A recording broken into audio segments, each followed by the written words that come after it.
செய்திச் சுருக்கம். உள்நாட்டுச் செய்திகள். மத்திய கிழக்கு யுத்த நிலவரத்துக்கு மத்தியிலும் விவசாயிகளுக்கு தொடர்ச்சியாக உர விநியோகத்தை உறுதிப்படுத்துவது அரசின் நோக்கம் என்று ஜனாதிபதி அனுரகுமார் திசாநாயக்க தெரிவித்துள்ளார்.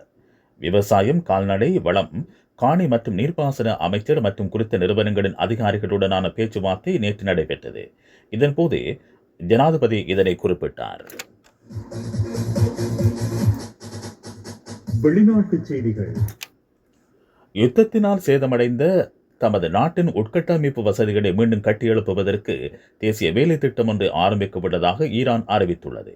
இதில் பங்களிப்பு வழங்குவதற்கு நட்பு நாடுகள் தயாராக உள்ளதாகவும் ஈரான் தெரிவித்துள்ளது. விளையாட்டுச் செய்திகள்.